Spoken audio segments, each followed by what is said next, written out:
Hey guys, subscribe for daily content. And if you're shopping for gear, make sure you check out the description for the newest items at some of the very best online retailers. There's also links for some of the items that I personally recommend. Thanks! What's going on YouTube? Metal Complex here, and today I've got another interesting knife review slash knife overview to share with you guys. This is the QSP Leopard, a very inexpensive offering from QSP, sporting all the same quality we're used to. Seriously, it's got a great price on it. I'll link it right down below so you guys can check it out if you'd like, but that's entirely up to you. Thanks so much to my patrons for supporting me, and please make sure to follow me on Instagram at metal_complex. The one we're looking at here is, sorry, it's got stuff all over it. We're looking at one with a carbon fiber and G10 laminate, which is, They also offer it in micarta, which looks much better, but again, that's up to you. Let's go ahead and get a measurement of this guy. Overall length of the Leopard coming in at about 7¼ inches. Blade length is coming in at about 3 inches, and your cutting edge is coming in at about 2.9. It's right on the line, so be careful about that depending on where you live. Let's do some size comparisons, just a couple here, up against the Ontario Rat Model 1 and the Ontario Rat Model 2. You can see that this is much more of a Rat 2 sized knife, so definitely not tiny, but on the smaller side. How about up against the Demco AD 20.5? How about up against the Benchmade Bug Out? There we go. These are good size comparisons, I think. And then finally, maybe just the Spyderco Para 3. All right. So how's the action on this guy? Actually, the action is pretty good. It's pretty much what you'd expect. It's a little tight, but I'm sure that it'll wear in. Truthfully, it'll drop almost by itself after you release the liner lock, but you know, with the tension with the actual detent ball on the face of the blade, it's more of kind of a wiggle shut kind of knife. It'll probably get better over time. It's pretty snappy, which is surprising because we have a flipper tab that's not shaped like a traditional flipper tab. It kind of really wants to be light switched, but once you get it, once you actually engage it the way that it's supposed to be engaged, it's really snappy. We have pretty good access to the lock bar. I kind of like how they carved that out there. That's really cool. It's pretty easy to manipulate. There's a little bit, it's kind of weird here because you're not in a double clutch situation, but if you like to let it drop to your thumb and then turn it, because of the shape of the flipper tab, it's not really going to do that. You almost have to depend on, you can't really depend on the sharpening tool. You almost have to let it drop, you know. I wouldn't let the blade drop to your fingernail. I would just turn it sideways and kind of go like this. It's a little bit weird because of that, but if you don't normally disengage your knives with one hand, then you're probably not going to have much of an issue. It's like kind of like what I'm doing there is just sort of using my index finger after I disengage the lock and then turning it sideways. It's just fine. Let's go ahead and do carry profile. So thickness up against the Spyderco Para 3. It's actually, it's almost exactly the same.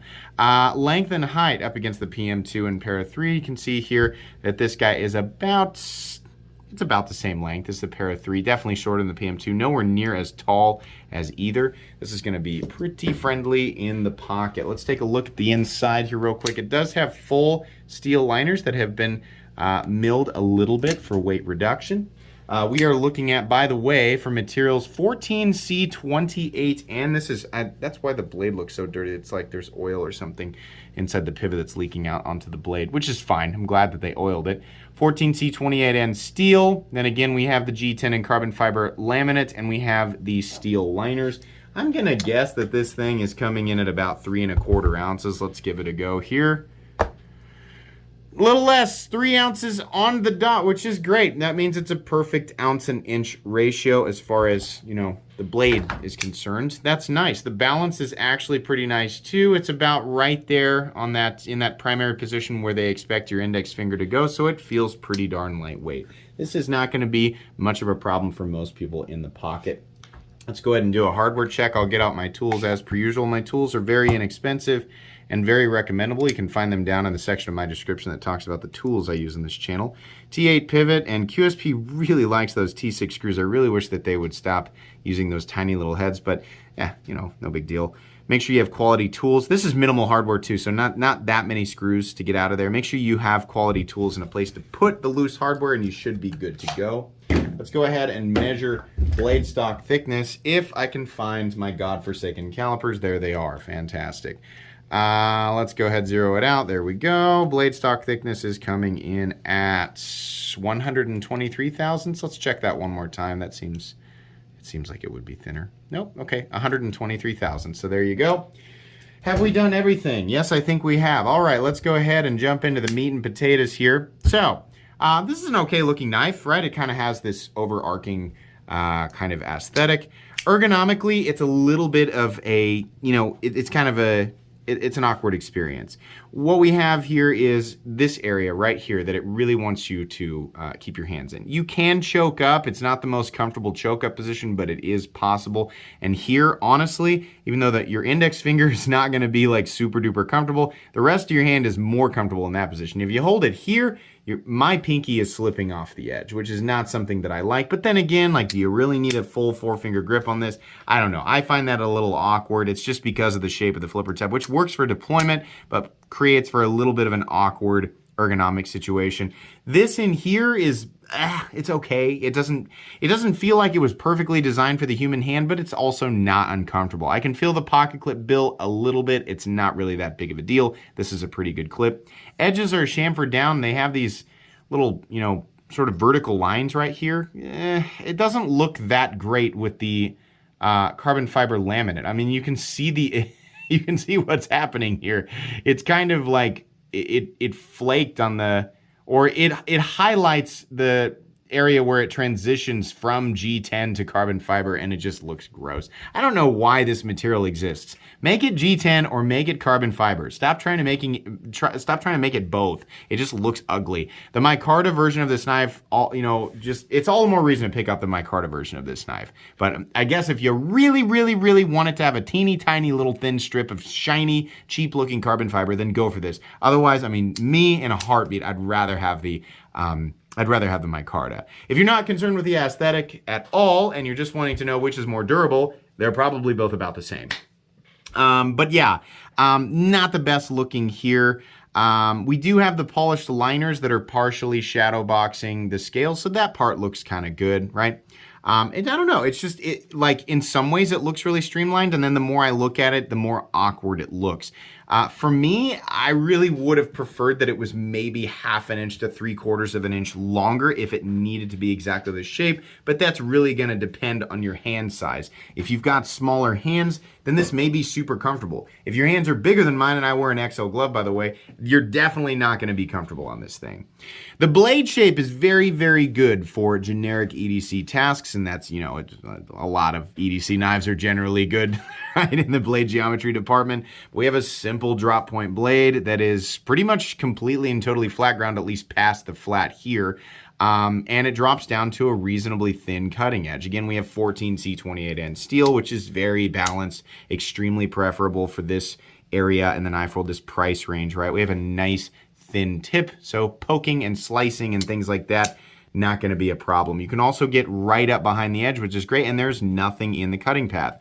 This particular knife has a satin finish, and QSP does a pretty good job with their satin finished blades. Can't complain too much. As far as these finishes go in the budget knife world, I think QSP looks about the best. I still would prefer that they did a tumbled finish, but that's just me. It says QSP on one side, and then the other says 14C28N, and that's it. Thank you very much for not putting a whole bunch of weird stuff all over it. There's jimping back here, and it is functional, so that's nice. I appreciate that. Moving on, we do have a lamp. By the way, seating of the hardware, general fit and finish, everything like that is very, very good. This is QSP. I wouldn't expect anything less. We do have a lanyard hole here, so lanyard people rejoice and celebrate. We have just a simple gear pattern backspacer that is also made out of G10. You can see kind of the fibers in there. So that's fine, nothing special there.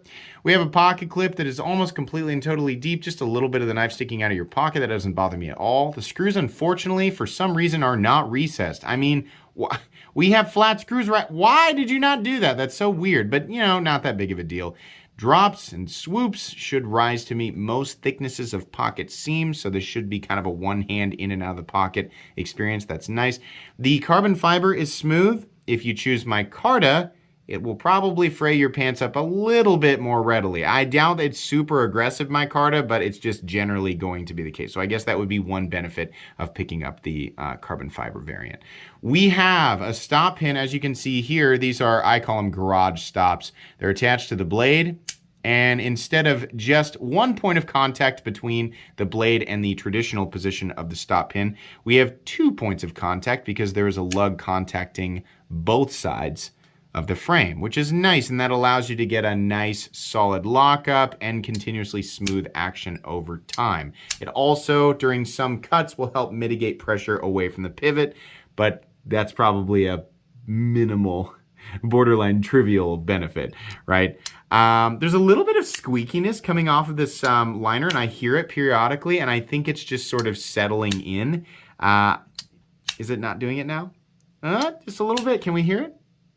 Yeah, just a little bit. It was squeaking earlier, then it wasn't squeaking. It was squeaking again. It's probably just material being ground right between the lock face and the tang of the blade. I imagine it'll go away over time. You don't want to, if you hear that, it's tempting to put lubricant on the lock, the lock face, like right where the blade tang meets the liner lock. Don't do that. You do not want to make that area slippery. Let it wear itself in, and I imagine it'll eventually go away. You could also try and blow out whatever micro debris is in there with compressed air, but you definitely do not want that area slippery.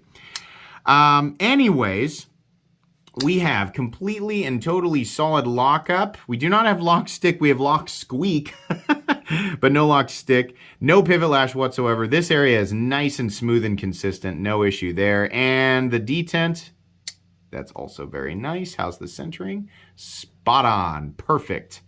So yeah, this knife is wonderfully priced. It is, it's a little awkward in design, but it's wonderfully priced at $48. You know, it's like a lot of the weird things with the ergonomics or like the transition between the G10 and the little carbon fiber. It's almost like a sticker. But the transition there looks a little ugly.